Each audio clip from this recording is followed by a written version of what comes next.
Hey, what's up everybody? Welcome to Karpo Gaming and another Borderlands 3 video. As you can see right here, we have an official tweet.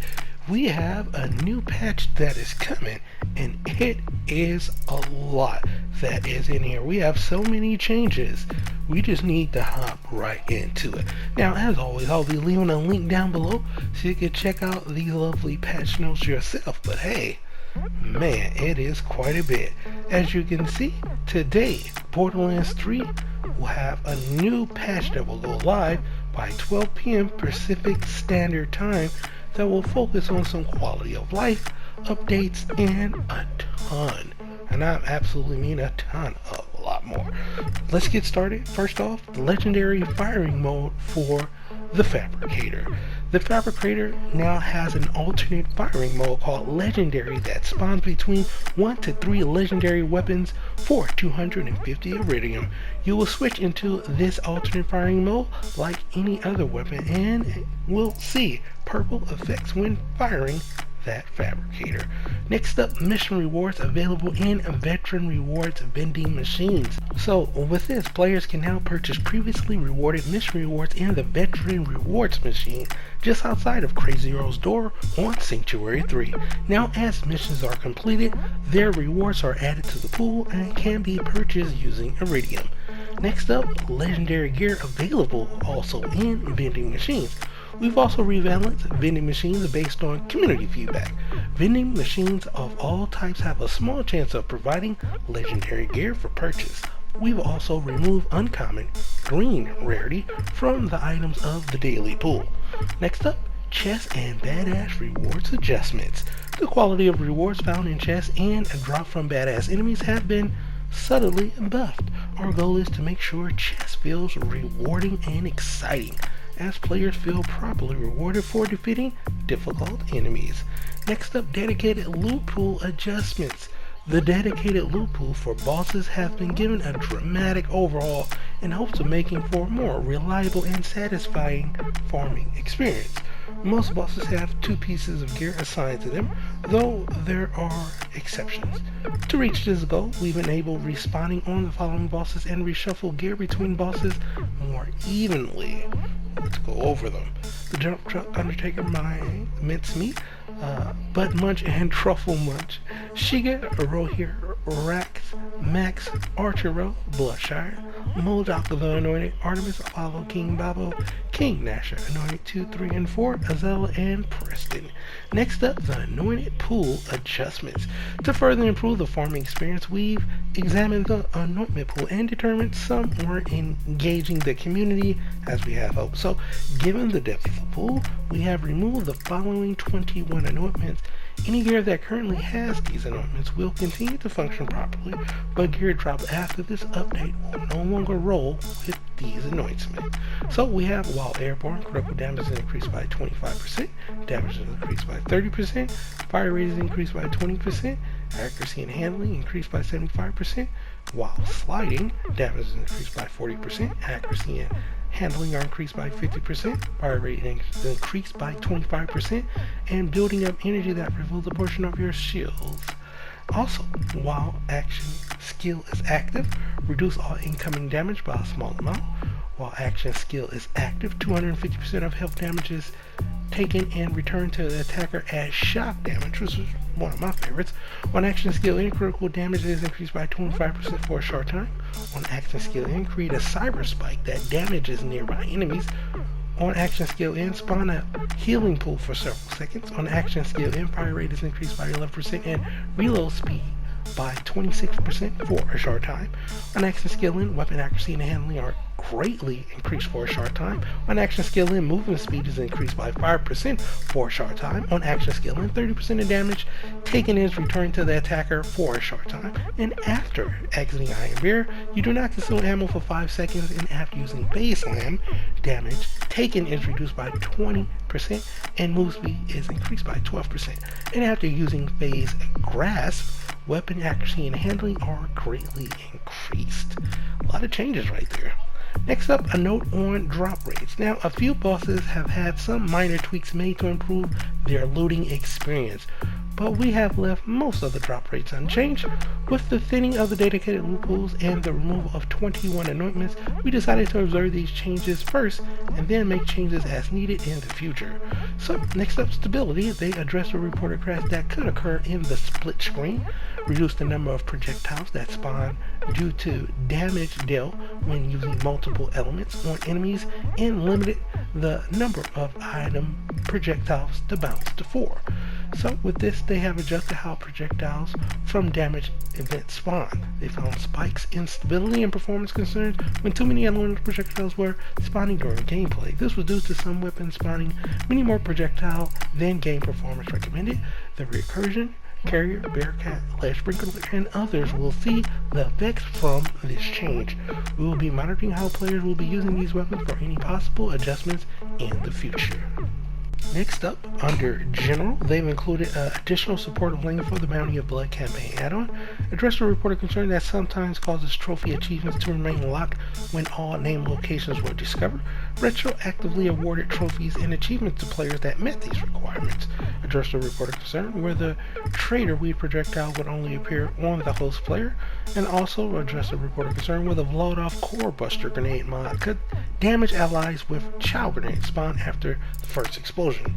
Also address the reported concern where standing on the inactive jump pad as scorched teleporters, the user will launch them out of the map and kill them on the second teleport in the takedown at the Guardian Breach. Address the reported concern with Anamnetha and the Relentless was not using the correct death damage data in takedown at the Guardian Breach. Address the reported concern where weapon trinkets would disappear from the collection after relaunching the game in the Bounty of Blood campaign add-on. Address the reported concern where the Jet Beast Mortar weapon was dealing more damage than twice. Under Mayhem mode, address the reported concern with a splat attack from the Beastmaster Pet Scorcher was unintentionally receiving Mayhem damage scaling multiple times. Increase pet damage scaling in Mayhem. After making these changes to the Scorcher splat, we wanted to make sure that other pets still felt fun and capable of being competitive with the amount of damage they do, so they made these changes. So they addressed a bug where the operative digiclone was interacting with certain weapons like the OPQ in a way that received Mayhem damage scaling multiple times. Addressed a bug where the Gunner's Iron Bear and certain class mods like the Minesweeper could interact in a way that received Mayhem damage scaling multiple times.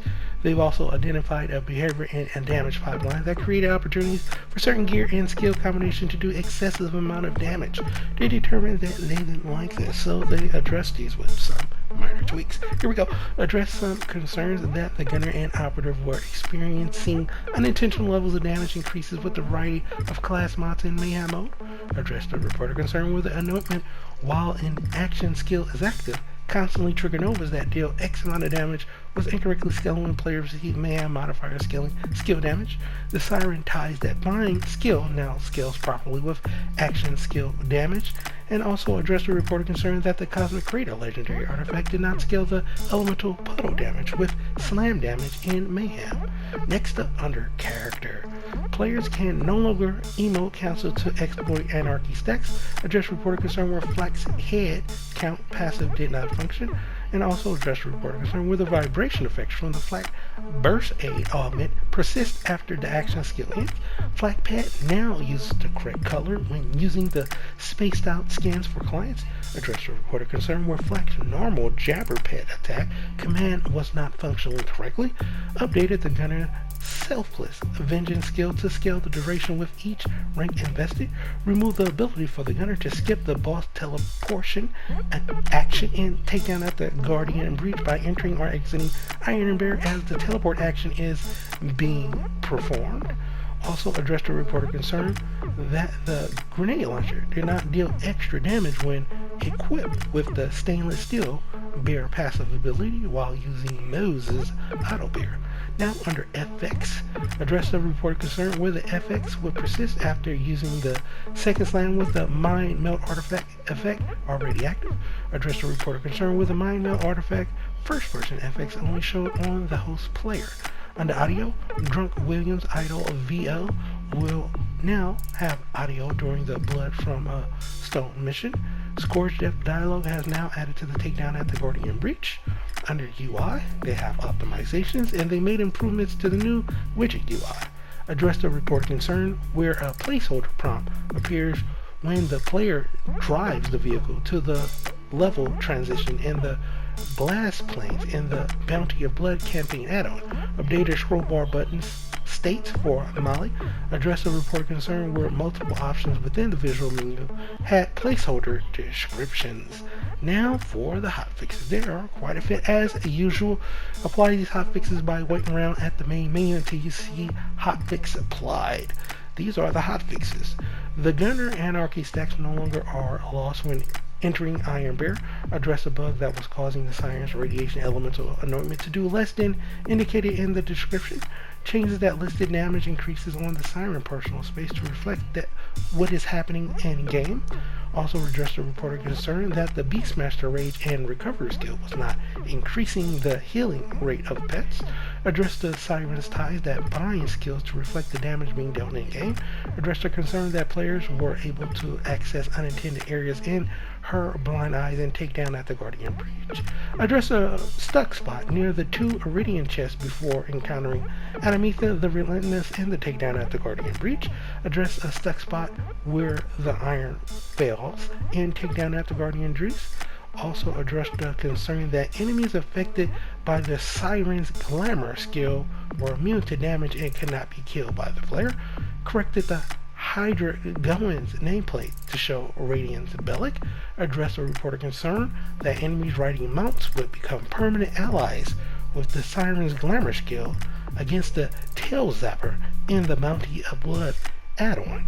Addressed a perceived mission blocker when Doc Stanleywood failed to turn back into an enemy after being affected by the Siren's Glamour skill during Miracle Elixir Fixture in the Bounty of Blood campaign add-on.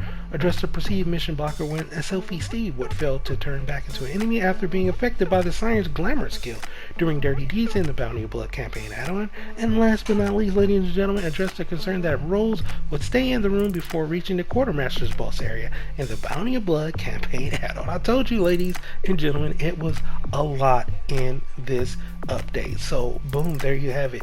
We have the legendary patch notes, that's what I'm calling it, today, that will go live by 12 p.m. and it brings a ton of changes, and I mean an absolute ton. So I hope you truly enjoyed it. Once again, that's pretty much going to for the video. As always, if you are new to this channel, hello, welcome. Don't forget to subscribe.